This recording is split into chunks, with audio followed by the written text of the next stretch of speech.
काफी टाइम तक equity market से पीछे रहने के बाद फाइनली अब गोल्ड और सिल्वर वापस से चमकने लगे हैं and special thanks to US president Donald Trump. जैसे जैसे वो अपने टैरिफ की मार इंडिया पर करते हैं, डोमेस्टिक से लेके फॉरेन इन्वेस्टर्स इंडियन मार्केट से भागते हैं, मार्केट गिरती है and that is when actually gold and silver again starts rising.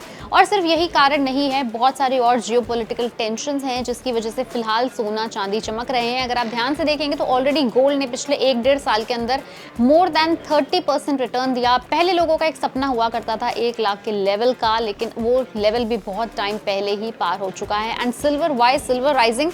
Silver is not just rising because of Trump tariff, it is also rising because of the industrial demand. Solar से लेके electronics से लेके semiconductor industry, सबके अंदर silver की भारी demand है। जितनी डिमांड है उतनी सप्लाई नहीं है, तो लाजमी सी बात है कि चांदी के भी दाम बढ़ेंगे। अब ऐसे में एक इन्वेस्टर को क्या करना चाहिए? क्या आपको अपने पोर्टफोलियो में चांदी और सोने की मात्रा बढ़ानी चाहिए या फिर आपकी क्या स्ट्रैटेजी होनी चाहिए? आइए जान लेते हैं इस वीडियो में। एक्सपर्ट्स का मानना है सितंबर में आरबीआई शायद रेपो रेट को चेंज करेगा और अगर ऐसा होता है तो अगेन उसका इम्पैक्ट पड़ेगा गोल्ड एंड सिल्वर पे। तो बहुत टैक्टिकल आपको स्ट्रैटेजी नहीं रखनी है, एकदम से सोने चांदी को होल्ड नहीं करना है।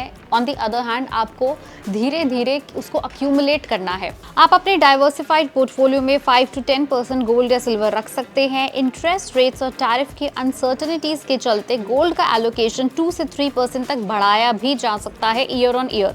और अगर आप शॉर्ट टर्म की बात करें तो शॉर्ट टर्म यानी 6 से 12 महीने के लिए आप चाहें तो थोड़ी अग्रेसिव अप्रोच भी अपना सकते हैं। और अगर आपको लगता है कि लमसम में हम इन्वेस्ट नहीं कर सकते तो बहुत सारे मार्केट के अंदर gold ETF, silver ETF already मौजूद हैं। HDFC, ICICI, निपॉन, बंधन बैंक, SBI, ये सारे के सारे वो ग्रुप्स हैं जो गोल्ड या सिल्वर दोनों ETF में ऑपरेट करते हैं। आप इन सबके रेट्स जाकर एक बार चेक कर सकते हैं।